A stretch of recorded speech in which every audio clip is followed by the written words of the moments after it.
Welcome to Mental Health Success Stories with John Troutman. Here we provide a space for authentic conversations about real-world mental health challenges. We discuss mental health solutions with national industry leaders. We aim to reduce stigma and increase awareness around mental health issues. We will inspire you to take action and improve your own mental health. We will share and promote realistic mental health solutions that anyone can implement.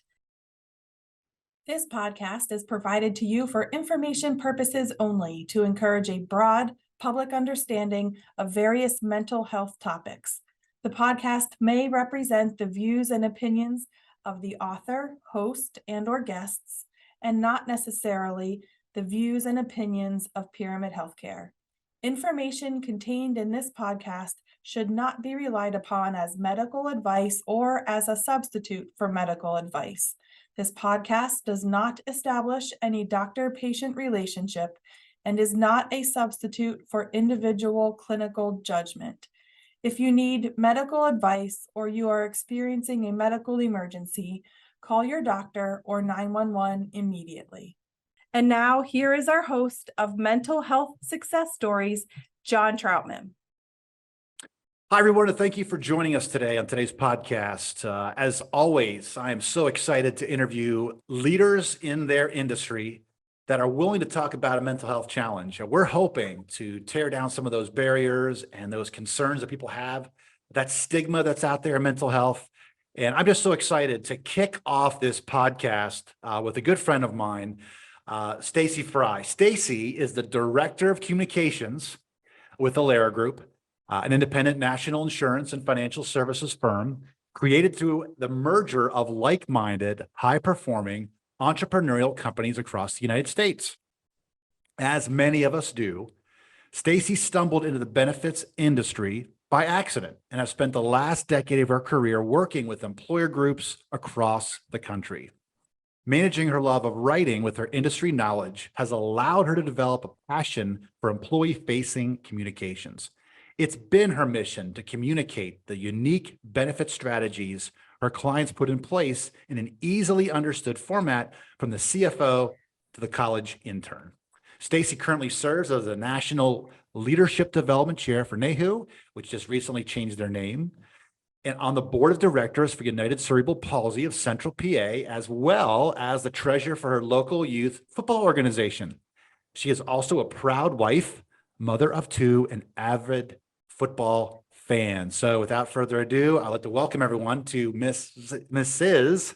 Stacy Fry. Thanks for joining us. Thanks for having me. I'm so honored to be here, John. I'm excited.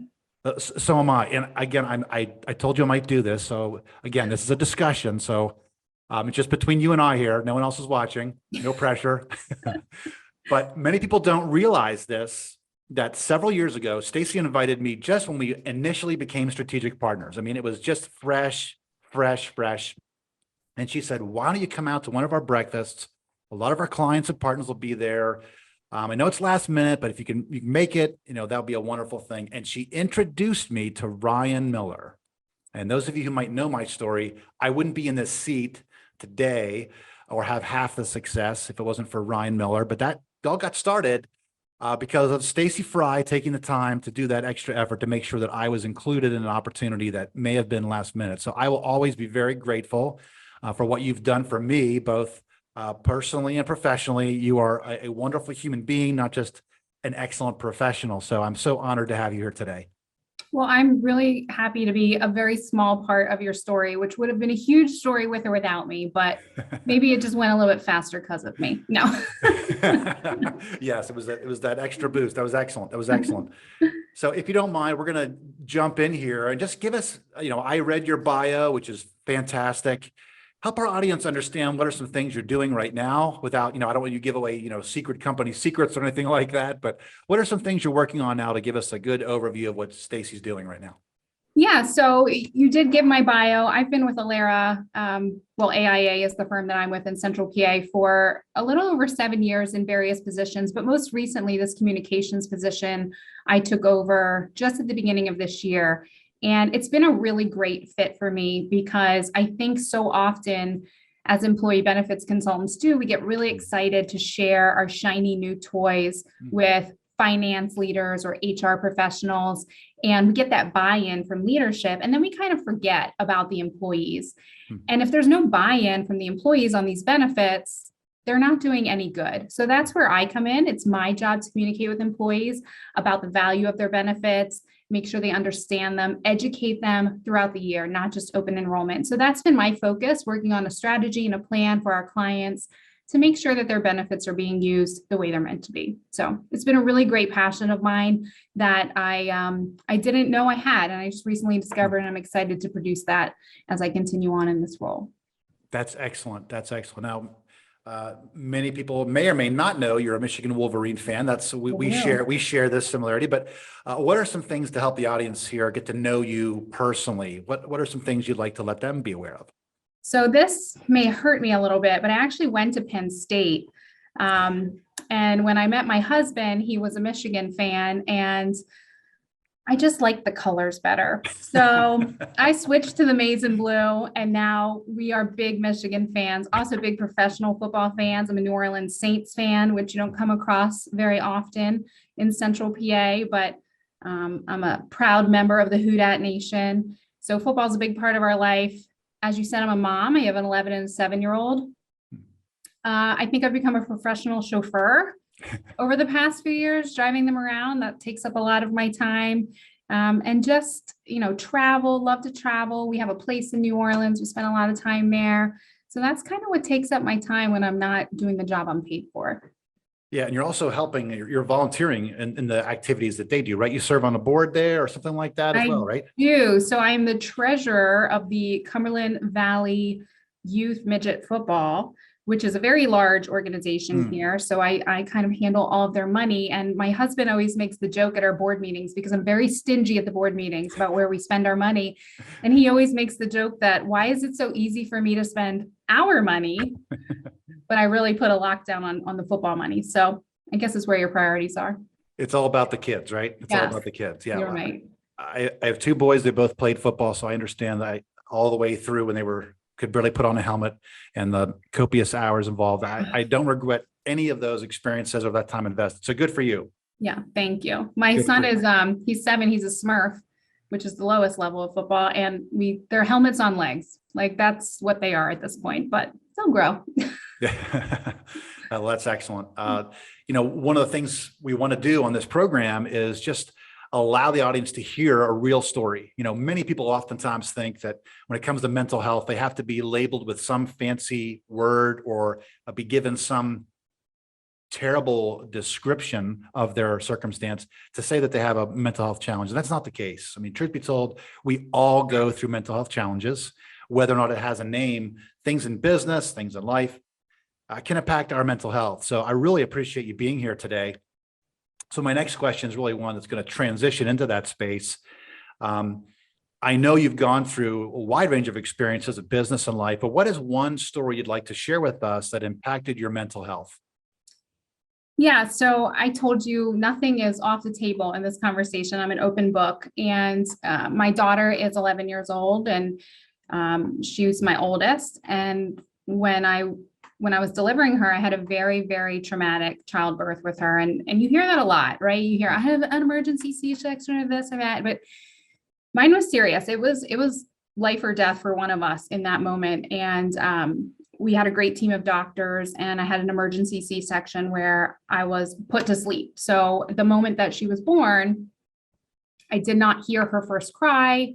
I didn't get to hold her for hours. And when you come out of that, and I had a long surgery after the C-section. So when I came out of that, I was on many kinds of drugs, and I don't remember the first 2 days really of her life. And that's my first child. And to this day, it makes me really sad that I didn't hear that first cry. So I remember the nurse calling me once I had been home for about a week and doing kind of the postpartum checkup that they do after a woman delivers baby. And one of the, after she's done with her question, she says, is there anything you want to say? And I said, I think about how I didn't hear that first cry, and it makes me really sad. And I'll never forget, she said, you'll hear her cry plenty of times. Don't worry about it. And I was like, wow, okay, this is a nurse. Your bedside manner is less than. And I just thought, okay, this must be normal. I'm just going to get over it. But I remember those first few weeks, even months of her life, just feeling really detached from her. And anytime my mom wanted to babysit, I was happy to leave. I didn't have that connection. And I thought, again, that this was very normal. No one seemed to be concerned that I wasn't bonding with my baby. So I assumed that this was fine. And I really struggled with that for a long time. And when I had my son 3 years later, normal birth, everything was fine. I bonded with him instantly. I couldn't leave his side. I just had this strong connection with him. And it was then that I realized something wasn't right the first time, that birth was not a normal birth. That was not a normal experience. I should have obtained some kind of care, and I didn't. And thank God everything was fine, right? You hear horror stories all the time about women who are struggling with postpartum and they don't get the help. And I didn't get the help because I didn't think I needed it. And I look back now and realize I really should have obtained some kind of help at that time, because I went through a year plus long struggle of just not bonding with my child, which in the moment I thought was normal. And now that I had two, I realized there were some struggles going on there that I probably should have sought help with. Now, if I may go back and ask another question as follow-up here, were you aware that you were going, what was going to happen, that you were going to be put under? I mean, were you at a place where you were already under, then they had to make that decision? And I asked that, we went through that with our first child, our daughter's birth, and I was spoken to by the doctor saying it's life or death. And these were our options. Yeah. And in my mind, it really wasn't an option. So I'm just curious, were you even aware of what was going on, right? So I was very much awake in the delivery portion. And so we had what's called a shoulder dystocia, where her shoulder was stuck. She just wasn't going to come out. And I remember they decided to take me for a C-section, and we are running. Well, I'm not running. I'm being pushed down the hall to the OR, and the nurse looking me in the eye. And at that point I was very calm. And I remember her looking me in the eye saying, "You need to remain calm. This is a life and death situation for you and your baby." And I was like, well, I was calm until you said that. And then I kind of started having a panic attack, but they wheeled me into the OR at 8:10, put me to sleep, and she was delivered by 8:13. So in 3 minutes, they really worked some magic there. So I wasn't aware of anything until that last 3 minutes, which might have been for the better, right? Because I didn't have time to think about it. It was just kind of, this is what we're going to do. Yeah, those things, you feel like you're rushed into a situation, you don't really have time to really process. And even that I asked that because a lot of times that can be a situation. And again, I'm only speaking for myself, taking that time to really process that traumatic life experience. Yeah. Now you mentioned it took you, about a year or so, after the birth. Yeah. Just to kind of realize that wasn't normal, and that I had some feelings that I was lucky to manage on my own, but probably could have used some help getting through that a little bit sooner. Because now I look back, and not that I wasted the first year of her life, but I think there's some moments that I missed with the first year because I just didn't have that attachment with her, which makes me sad. Yeah, absolutely. And it's a powerful story. And I guess, my next question is, what did you do? What did you do to transition from that? I mean, good for you for being self-aware to get to that point to say, you know what, something's not right here. Not everybody can do that, but good for you. What steps did you take to try to get some help? So I think at that point I had kind of come to terms with it, but what it did do was change the way I approach situations going forward. I love therapy. I think everyone should go to therapy, when you're healthy or when you're not healthy. I really believe it's important to have someone to talk to who's an outsider. I've been in therapy with my family as a child. My husband and I have gone to marriage counseling. I mean, I really think it's an important thing. So it's something that I seek help with often, just, not on a regular basis, but whenever something comes up, I don't hesitate any longer to reach out. And this isn't an ad for you, but we have a great EAP, and we really advocate for our employees to use those. Because people forget about them, but it's such a great resource for people to have. And I've used mine frequently, and I hope you don't think I'm hijacking your podcast here, but I know you asked for one story, but I think a good example just happened Yeah, please do. this past week. Yeah. We in our pre-talk, you said, how was my 4th? And on the 4th of July, my family and I were in downtown Harrisburg to see the fireworks show. And it's on a river. It's along Front Street for those of you who aren't from here. And I was just about to place an order for ice cream when we saw a stampede of people running toward us because someone had yelled gun. And I had my 2 young children with us, and I grabbed their hands and we ran as fast as we could to get back to our car. Everyone was crying, screaming, yelling, falling down. It was unlike anything I have ever, nor do I hope to ever experience again. And the fear on my children's faces is something I will never forget. And they seem very resilient about it. The Tuesday after, I said to my daughter, "Are you okay? What do you mean?" "Well, last night was kind of scary." "Well, what do you mean last night?" And I was like, oh my gosh, she's like over it, I guess.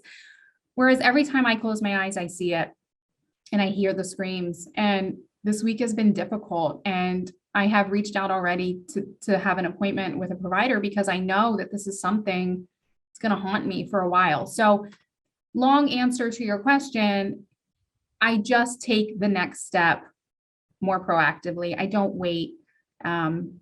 I just try and talk to somebody just to kind of clear my head, get my thoughts out about it, verbalize it, get an outside perspective, and not move on, but kind of, overcome.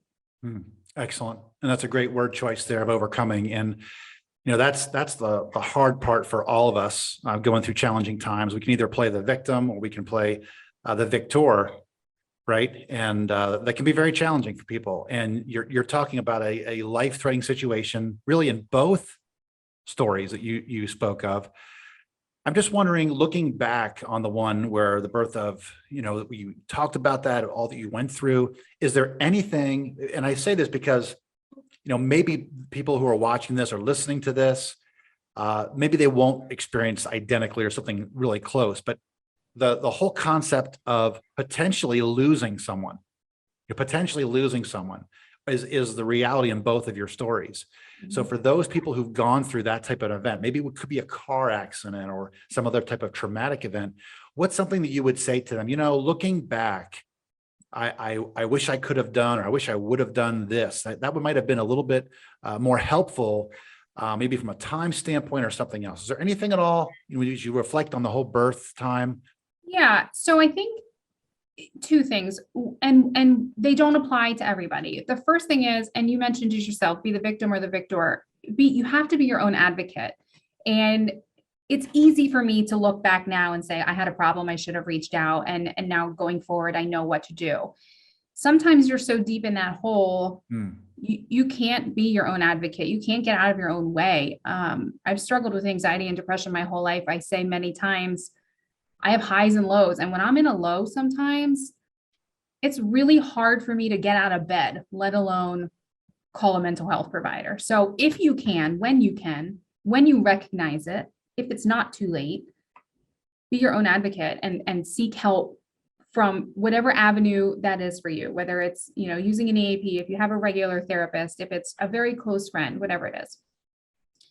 If you can't get out of that hole or out of your own way, I just really encourage you, and I said this before, to verbalize it to somebody that you trust. In this past week, the fact that my husband went through it with me, every night we talk about it for 5-7 minutes. It's just a short conversation, but just talking about it, making our feelings real by saying them out loud, has been a tremendous help. So even if you can't take that step of seeing a professional, find someone that you trust and that will be your sounding board to just talk. Say the same thing over and over if you have to. Just get it out.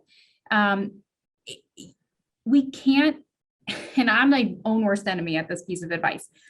We can't do it all alone. Okay.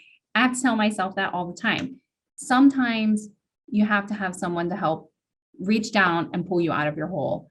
And you just have to find that person. Excellent. You brought up some good points there, and I'm going to, make that transition to your more recent incident, if you will. just being able to learn from life's experience. Those people who are listening, those who are watching today, these are excellent words of wisdom. Life doesn't just merely happen. They're gifts. They really are gifts, even though they're challenging moments. They can either be obstacles or opportunities. So I want to congratulate you, Stacy, for really seeing that moving forward. I know it's taken time and it's taken healing and some processing, but you're able to impact not just your own life, but the life of your husband and the life of your children. And that's huge. Not everybody makes those choices. Not everybody makes that transition to leverage those experiences. So again, I just ask you, and maybe there isn't, but do you have anything from this recent experience that you say, you know what, we need to do this, or maybe, we really could have or should have done that, or here's some things that we're going to do looking back on our past. I just want to give you that opportunity to speak to that as well. Yeah, so I think we're still kind of working through it. I had a great conversation with a colleague the other day who went through a traumatic experience and with her children. And she said, for the first 2 years, they were fine. And then all of a sudden, 2 years later, they started to manifest some behaviors of anxiety from their traumatic incident. So it may not hit your kids right away, but be cognizant of their feelings and the fact that it may be a couple months. It may be the next time we're watching fireworks. It may be the next time we're ordering ice cream. Like, who knows what's going to trigger it? So I thought that was really great advice from her, to just not think because the past 2 days they were like, it's fine, we're fine, can we have a snack?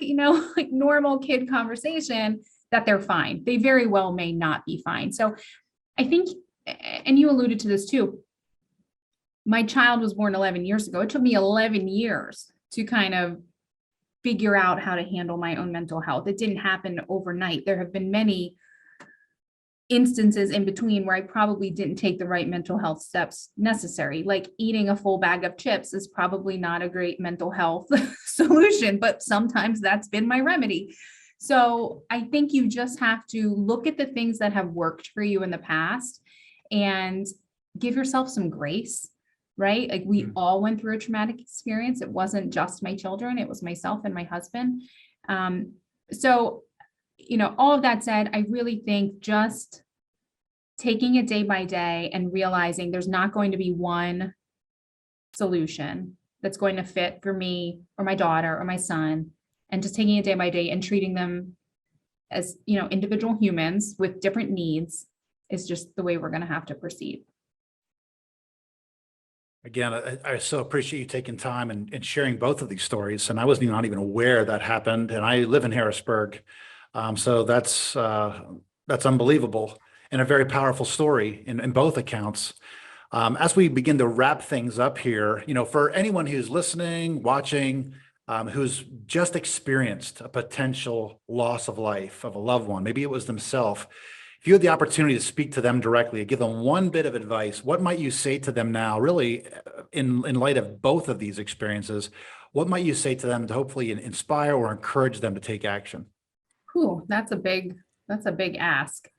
I think the biggest piece of advice that I can give is to take the time to listen to yourself, to really think about what your needs are in that moment. And they're going to be different day to day. What I remember AP psychology in 11th grade with the signs of grief, DABDA, denial, anger, bargaining, depression. Like I remember all of that. And I think sometimes we forget that we are going to experience those different stages. You're going to deny it. You're going to be angry. You're going to need to lay in your bed under the covers and have a really good cry. And that's okay. I spoke to a friend recently who's going through something and she was having a down day and she just wanted to lay on the couch. And I said, take it, take your day. But tomorrow we get back up and we go back to kicking ass. Like take your day and then, move on. So take what you need in this moment, but don't let it govern how you live the rest of your life. Excellent. Very, very wise and challenging for us to do, but so helpful. I really appreciate you sharing that. For those who are joining us today, how could they reach out to you and contact you? Obviously, you're on LinkedIn and doing a great job there. What's the best way for them to reach out to Stacy Fry?